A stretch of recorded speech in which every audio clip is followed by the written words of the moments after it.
David Toxvig, and this is What the Dickens, the TV equivalent of a visit to a museum or gallery, but without the annoying schoolchildren, moody guards and overpriced gift shop. Joining team captain Chris Addison tonight is an actor and impressionist who does a very accurate impersonation of Angus Dayton. He's even gone so far as to host Have I Got News For You, although he did draw the line when producers offered him the usual hookers and cocaine. Please welcome Alistair McGowan.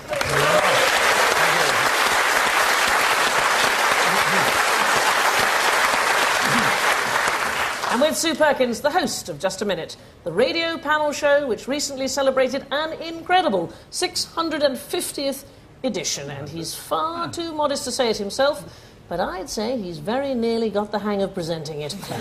Please welcome Nicholas Parsons.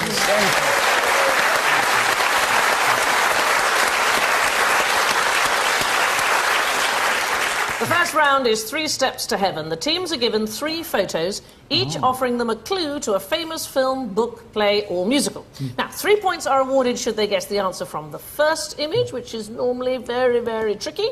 2 points for the slightly less tricky second picture, and just 1 point for the ever-so-easy third picture. So, Chris and Alistair, you're going to start us off. Here is your first picture clue.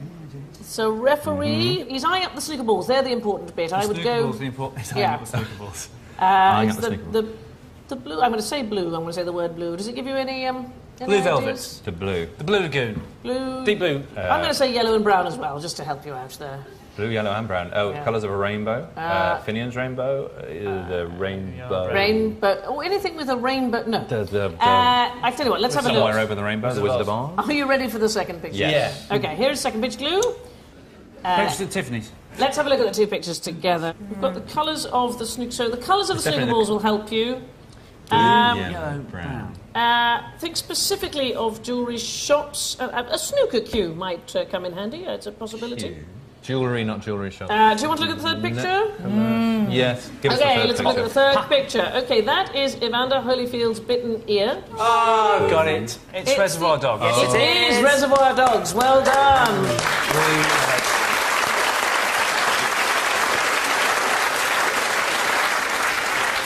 This game is much more difficult than I realised. Yes. Oh, you'll be fine. I like you, Nicholas. I'll tell you what the answer is. We're fine. Right. Oh, thank you. The answer is, of course, Reservoir Dogs, Quentin Tarantino's debut film. The characters in Reservoir Dogs are referred to by their code names, Mr. White, Mr. Brown, Mr. Blue, and so on. See, the clue was in the colour of the balls there. But what confused me with that film as a snooker player was that they killed Mr. Brown, Mr. Yellow and Mr. Blue, but they hadn't gone for Mr. Red first. The film itself depicts what happened before and after a jewellery heist that went wrong, hence the jewellery. And the third clue represents the scene in which Mr. Blonde cuts off the captured police officer's ear, and of course the excessive blood that flows throughout the film. So 1 point to Chris and Alistair. Right. Well done. There's an aspect of Reservoir Dogs that's shared with the taking of Pelham 123. Anybody know what it is? Is it the same woman does the deaf language at the side when you watch it on BBC Two late? Curiously, yes, that was the answer I was looking for. You know Ben Stiller's father was in Taking Pelham 123. As an Give him a actor, point. Give him a point to that. Give him a point to that. I think for trivia that deserves That's something. very good. He's an actor I as didn't well, actually hear what you said. What was it again? Ben Stiller's father. Yeah. Ben Stiller's Don't do it. father. He's just going to get you for repetition. Ben Stiller's father is in The Taking of Pelham 123. The original, right. not Do you the know who remake. Ben Stiller is? Yes, he's a film actor and a star. Yes. Jerry Stiller was in Pelham 123. Darling, you asked me to be your companion and Yes. guest, but don't make out that I'm an idiot as well. I'm just saying, I was just speaking louder because you couldn't hear what he was saying. I have a tendency to mumble. He does. That's why I do other people's voices all the time. He 'cause said he mumble. mumbles. Oh, I've lost the will to live. Moving on. Sue and Nicholas, it's over to you now. Here is your first picture clue. Right. Gone with the Wind. It should be. Yes. It's the actress Juliet Aubrey on a blustery street corner. on the I way? would say the clue here is the weather. And where Juliet is standing. Corner. Stormy Yes. corner. Stormy weather. Kind of. Yes. Windy corner. Windy corner. Windy is corner is terribly in. important. Windy corner, isn't it? Toe Wind of the Willows? Is it Windy Corner, Anne of Green Gables? Is it in Gillian McKeith's latest book? Winnie the Pooh lived in Windy Corner. No, he didn't. He lived in the woods. Lived in 100 Acre Wood. Somebody did. Let's take a look at the next picture. OK, who's that? She Florence looks Nightingale. like she's been in a wind tunnel, and luckily she's pinned down that little floral headgear. Is it a Bronte? Is it No, it's not a Bronte, no. George it's Eliot? Gaskell. It's the Lady of the Lamp. Oh, Florence Nightingale. Florence Never Nightingale. is. Is. So let's have a look at the two pictures together. Okay, Lady of the rather Lamp. So what do we have? The first picture is... Just dead, you know. Windy Windy Corner. Corner. And who Corner. is the person in the second photograph? She's Florence Florence Nightingale. Nightingale. Florence, OK. People never Florence. smiled in those So days, just did take half of... there's only half a picture Ah, of her. Nightingale. Nightingale Gale sang sang in Berkeley Square. No, I Corner go of with... Windy... take half of one. Windy Nightingale. Windy Lamp. Okay. Florence Corner. OK, you are obviously in desperate need of the third picture clue. So take a look at that. What do we have? This, I think this gives it away. It's an unfurnished room with one focal point, which is a window. Windows Room of with a view. views. It's room with a view. Thank you very much. I'm an idiot. Windy Corner, Florence Nightingale. You ask her what it's got to do with... What's that got to do with Florence Nightingale? Well, He's I will furious. allow me to tell you. The Furious. correct answer is, of course, room with a view. The first picture of a blustery Juliet Aubrey should have led you to Windy Corner, as indeed it did. Which was the name of the house in England? I thought it was poo. Florence is where half of the book is set, and the last picture of a room Clever, with a view Clever, innit? was a massive clue to the book's title, but you get 1 point. Well done. Right.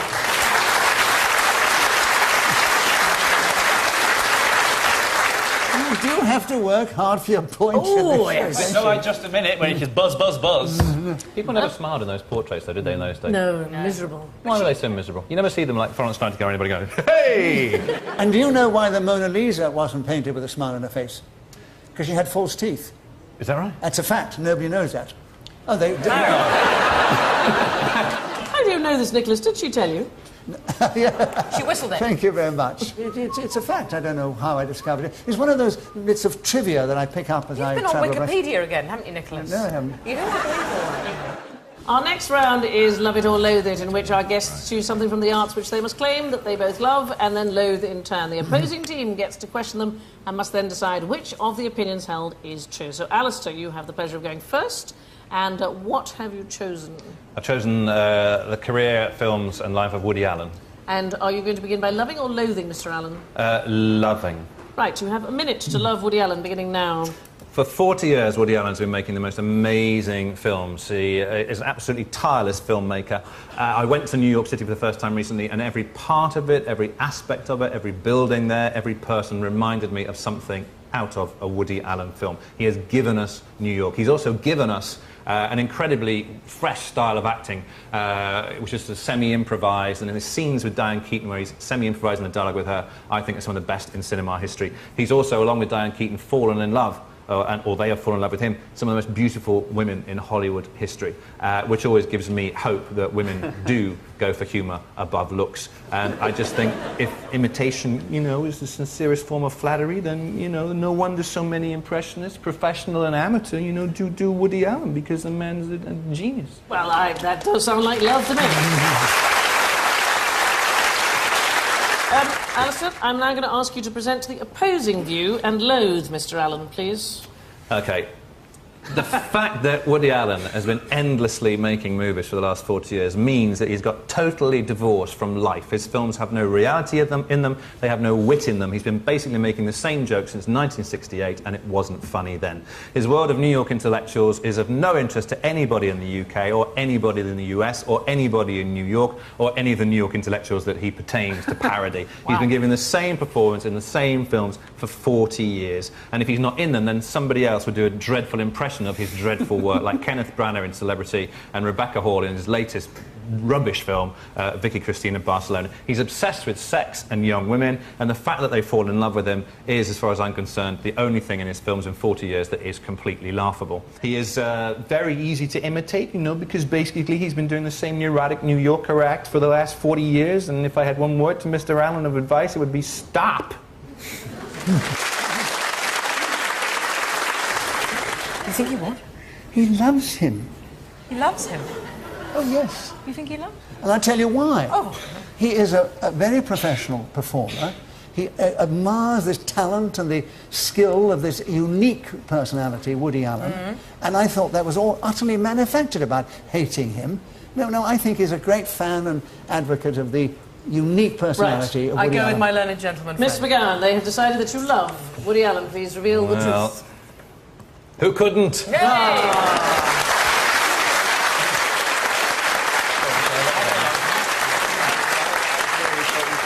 So Sue and Nicholas get 2 points there. Okay, now it's Nicholas's turn to love and to loathe something from the world of the arts. Nicholas, what have you chosen? I've chosen the incomparable Charlie Chaplin, Charles Chaplin. And would you like to love or loathe Mr. Chaplin? I will start off by loving him. Charlie Chaplin is a genius, a comic genius. I mean, no man has achieved more internationally, worldwide, than this amazing little comic performer. I think of one particular scene which epitomizes to me his huge talent, and that was in that amazing film, The Gold Rush, where he was in a hut with some strange character, and they were starving, they were really desperate for food, and he gets his boots and picks them apart, and he cooks them. You know, the sole becomes a steak.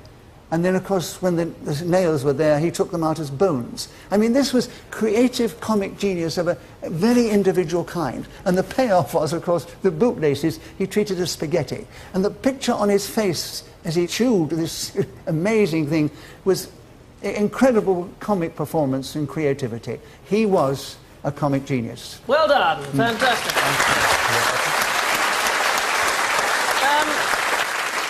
So, Nicholas, please can we hear your opposing argument? I would now ask you to loathe Charlie Chaplin. Charles Chaplin, an overrated comedian. How anybody can claim that this man was such an icon of comedy. He was absolutely ridiculous. I mean, he had something to recommend him, but really he's idolized by some people, which is absolute mystery to me. Think of his contemporaries. Buster Keaton, brilliant visual comedian with a deadpan face. Laurel and Hardy, Harold Lloyd. I mean, they were comic geniuses in comparison with this man. Overrated and unbelievable, the things that he would do. It mystifies me that somebody can keep on saying Charlie Chaplin, a comic genius, when he was surrounded by other comic geniuses. Why is he so overrated? It's a complete mystery to me. Does Nicholas love or loathe Chaplin? Well, Nicholas is a man of words, and Chaplin was not a man of words, so I could believe that he wouldn't like him. I think you love him. Well, Okay. And you think I loathe him, so what do I do? What are we going for? No, Well, I think... To be honest, you've got the casting vote. Yes. I was convinced by your performance both ways, and I can see why somebody would love him and hate him, of course, So- but I'm going to go with my captain. Okay, Go they're with saying love. that you love him. I'll take responsibility for this. They're saying you love him, Nicholas. Please open your envelope. Yeah, of course you do.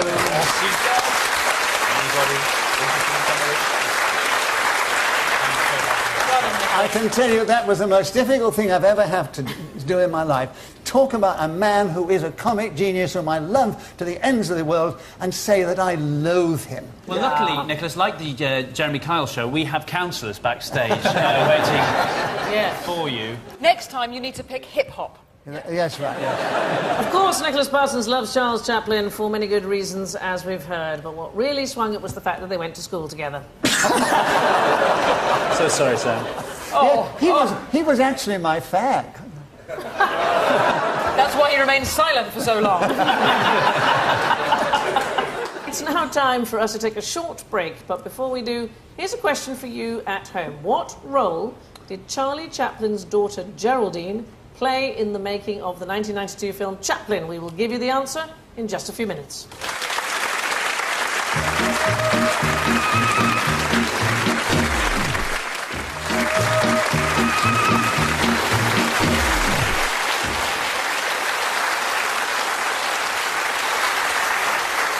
Welcome back to What the Dickens. Before the break, I asked what role Charlie Chaplin's daughter Geraldine played in the making of the 1992 film Chaplin. Was she his mother?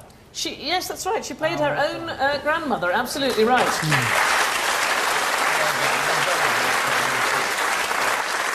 Our next round is called Common People, and in it we will give each team pictures of 3 famous faces from the arts who all miraculously share something in common. Now, all the teams have to do is work out what that is. So, Chris and Alistair, you're up first, and your 3 arty characters are...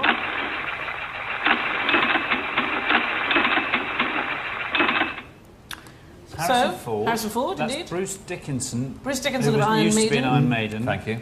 And that's my wife. It's Angelina Jolie. And they all share something in common. What might they have in common? Any initial thoughts? Are they UN ambassadors? I want you Famous to fathers? think about a very expensive hobby. Cocaine. Private jets? No. What, They're all pilots. They've all got a license. In fact, Bruce Dickinson now is a proper actual pilot, isn't he? They That's what he are does. all pilots, absolutely right. Anybody know what makes Angelina Jolie unusual as a Hollywood actress? She's the only one you can lick her lips and stick her to a window. She only has a manager, she has no agent and no publicist. She sorts out her own life. She has no publicist. She clearly doesn't need one. For what reason was Bruce expelled from... Is it Oundle? Is it called Oundle? Oundle, yeah, the posh school. Yeah, why was he expelled from Oundle? I don't know. I don't know why he was. This is the best was it reason for expelling a child I have ever seen. Denigrating crumpets? Kind of urinating in the headmaster's dinner. Harrison Ford actually got his first movie break as a carpenter for George Lucas. They just started filming Star Wars when Lucas shouted, "I want something large and wooden on this set." Well, the rest is history. Right, Sue and Nicholas, let's have a look at your three artistes.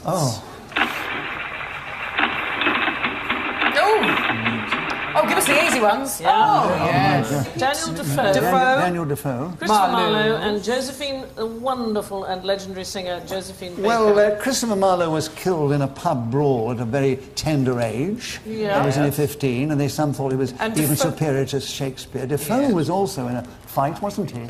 You're heading in completely the wrong direction. Good. I like to head in the same direction I always head in. They all harboured a secret. They all harboured a secret. Yeah, the key is the spread of information. Okay, the spread of information. Yeah, is the key thing. Yes, because they were Spies. all considered to be subversive. I mean, she was turned out of America because she was doing subversive stuff Spy. about What did you spies. say? Spies. Spies. She was They a spy. were all Spies. spies. Right. Well Christopher done. Marlowe was definitely a spy. All three are connected by espionage. Defoe spied for the Tory government, Baker for the French during World War II, and Marlowe, although never categorically proven, is considered to have been a spy. Can I just say, the lawyers made me put that in, and I don't think that there's going to be a big risk.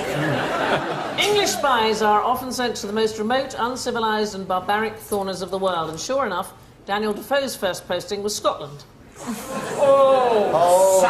I don't think they get I'm Scotland. not going to have that, Sandy. I really object to that as a part Scot. I mean, Are you part oh Scottish? yes, I've got Scottish ancestors. From there who are down, like that. Sandy. And I did 5 years in Clydebank, so I'm very pro Scotland. So don't come that one with me. I'm telling you.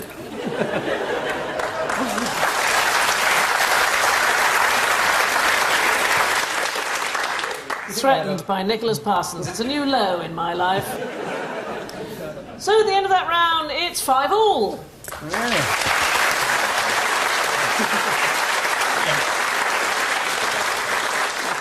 On to our final quickfire round, Losing the Plot, in which our captains have 90 seconds to describe the plot of a work of literature, film or song to their teammates, but they must not, people, mention names or places or words from the title. I've been over this 100 times. So Chris and Alistair, you're going to go first. Okay. All right. Please open your envelope. Your 90 seconds starts now. Okay, right. Perfect. 80 Bates, Darling Buds and That's it. You're only supposed to blow the bloody doors off. I can't believe I'm doing impressions to Alistair McGill. The Italian job. Yes. Thank you. Also, this one is it's another heist movie set in a country. They like baguettes. They have a big tower. France. Yes. Heist and, movie set and in if you were to France. join two things together, that would be a Junction. Meeting thing, a yes. place. So France Junction. yes, the France Junction. The next one is Yes, it's enormous, it's corpulent, it's from around... France, yeah, my enormous... Big Fat Greek Wedding. Yeah, that's the one. My Big Fat Greek This is about a dictator in a big Hard dictator. Times. Yeah, so it was a film. It was also it was a book before that. It was the final dictator, but he was a monarch. The final monarch. The King of Scotland, last King of Scotland. That's the one. Yeah, this one's Test of the D'Urbervilles. The next one is this is For Whom the Bell Tolls. Well done.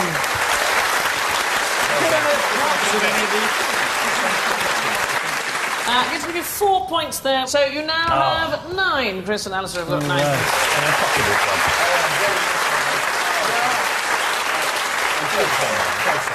So, Sue and Nicholas, you need 5 in order to win. Do your best. Here we go. Here we go. Oh, a novel, classic novel. Vacuum cleaner salesman becomes a spy unwittingly. Only Fools and Horses. No, it's a novel. Here we go, Nicholas. They said it'd be hard, but here we go. Look me in the eyes. Yeah. It's a novel. Way before Only Fools and Horses was leather-bound and became one of our finest novels. It's from the 30s, possibly. It's a novel of our country. It features a vacuum cleaner salesman. Oh, yes, Smiley. And he is not the press file, my darling. It's our man in Havana. So we're going to Big Brother, not the telly, Nicholas, the Big Brother, the Thought Police. It's a famous novel, a dystopian future. It's a series of numbers. One of them it becomes a year. We've lived through that year, you and I. We don't remember it. It's 1984. If I was a small person, which I'm not, or a goblin, or an orc, or an elf, or a troll... 7 dwarfs. I wouldn't be that, Nicholas. I'd be a hobbit.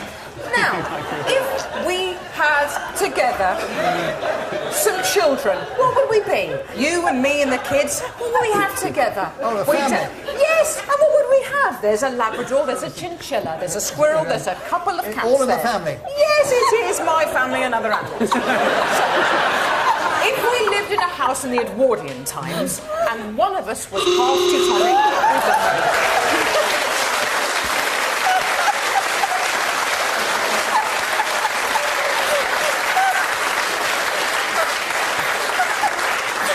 It went exactly as I'd expected. Can I come back and play the game again? 2 of our points.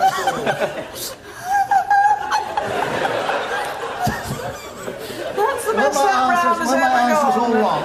No, darling, you did brilliantly. It was brilliant. You really did brilliantly there. And, Well, I thought you were very good with thank your you. answers. Very, very sweet of you. I'm sure you're anxious to know what the scores are. I'm not anxious to know. Are you not, darling? No. Unless you think that what we did together was worth points. Well, I thought it was a marvellous thing. It was, I did. wasn't it?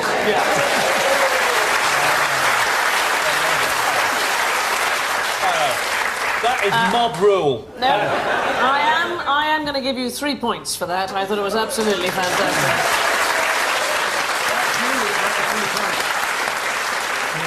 So I can tell you that Sue and Nicholas have ended with 8 points, but just crossing the finishing line. With 9 are Chris and Alistair.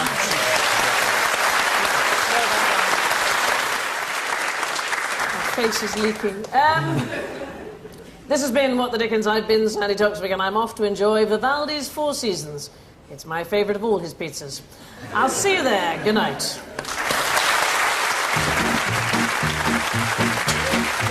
Exploring the relationship between sex and the silver screen. There's No Room for Modesty tonight from 11:25. Up next, the Man in Black's greatest are getting an airing.